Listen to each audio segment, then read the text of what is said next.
বছরের জন্য আমাদের কতগুলি সুনির্দিষ্ট পরিকল্পনা রয়েছে যাতে যথাযথভাবে কার্যকর হয় বা আমাদের বার্ষিক উন্নয়ন পরিকল্পনা যাতে যথাযথভাবে বাস্তবায়ন হয় সেটিকে অবশ্যই সকলে যত্নবান হবেন। এবং সেই ক্ষেত্রে আমি আরও বলবো যে বর্তমান বৈশ্বিক যে মূল্যস্ফীতি এবং যে পরিস্থিতি রয়েছে সেটা বিবেচনা করে সকলকে ঐক্যতা সাধন করতে হবে। পৃথিবীটা হচ্ছে গ্লোবাল ভিলেজ, একে অপরের উপরে নির্ভরশীল। ব্যবসা বাণিজ্য যোগাযোগ এগুলি দরজা বন্ধ করে থাকা যায় না। আজকে ভারতকে আমরা ট্রানজিট দিলাম কেন তার নিয়ে আপত্তি, ট্রানজিট তো অলরেডি দেওয়া আছেই। এখন ত্রিপুরা থেকে বাস চলে আসে ঢাকা, ঢাকা হয়ে কলকাতা পর্যন্ত যাচ্ছে, কি ক্ষতিটা কি হচ্ছে? বরং আমরা রাস্তার ভাড়া পাচ্ছি, সুবিধা পাচ্ছে আমাদের দেশের মানুষ, আমরা কিছু অর্থ উপার্জন করছি।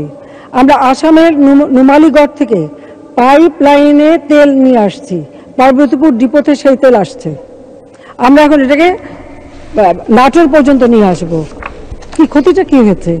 আমরা 2001 আসতে পারিনি, আমরা ভোট বেশি পেয়েছিলাম কিন্তু সিট আর পেলাম না, সরকার গঠন করতে পারলাম না, কারণ আমি গ্যাস বিক্রি করতে চাইনি।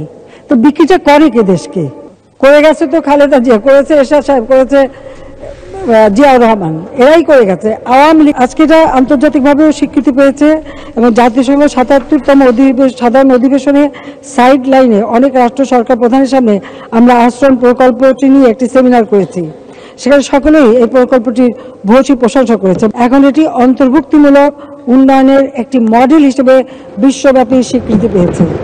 এখন বাংলাদেশে 58টি জেলা, 464টি উপজেলা তারা গৃহহীন ভূমিহীন মুক্ত হয়েছে।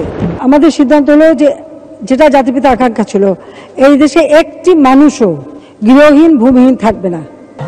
আমাদের কোনো থাকার জায়গা ছিল না।